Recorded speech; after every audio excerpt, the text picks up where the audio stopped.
I love this woman. She's an amazing, amazing person. Please help me welcome to the stage. Get on your feet for Ciji Siddons!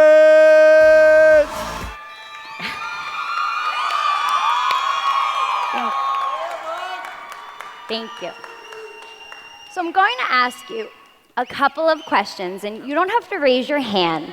I just want you to really sit back and think about them.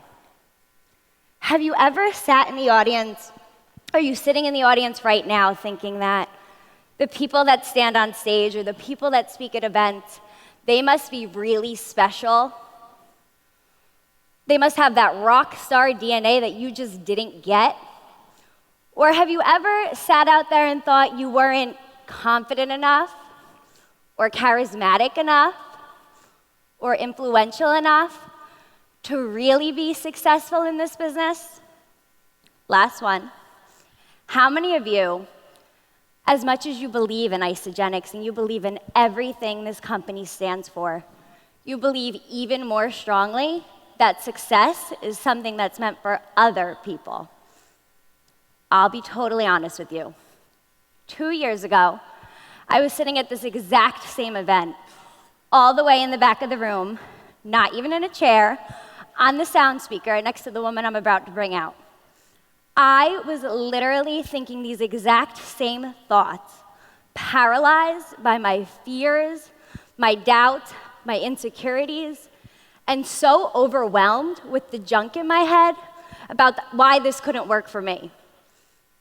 As unimpactful as this story may seem, it truly was a breakthrough in my business, and it almost didn't come to be. 2 months prior to New Year's kickoff in 2013, so in November of 2012, I was finishing grad school with a degree that qualified me for absolutely nothing other than student loans. I was waitressing and bartending at a restaurant and bar in Seaside Heights, New Jersey, which had just gotten slammed by Hurricane Sandy, leaving total uncertainty if that building was even still standing. And more devastating than any of that was the fact that my financial everything was dependent on a job as a waitress and a bartender that I had grown to be miserable at.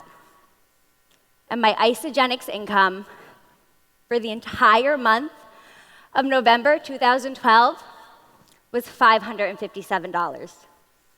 For the entire month after building seriously for 12 months. And I still remember I was in a moment of pure desperation. I know exactly where I was sitting in my condo. And I sent Alexis Romano a text message to ask her about New Year's kickoff. And I basically said, I want to go, but I don't know if I should, because I'm not really making any money yet. And Alexis responded in true Romano fashion. If you know the Romanos, you know how true this is.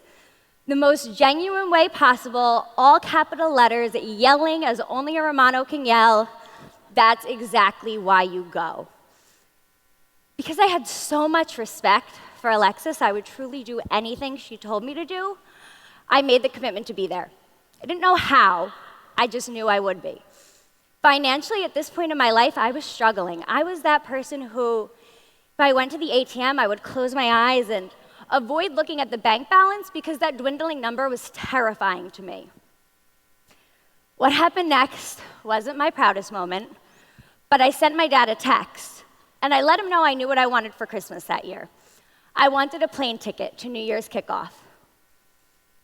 I come from a family of educators, and I was the middle child, waitress, bartender, who nobody really knew what I was doing.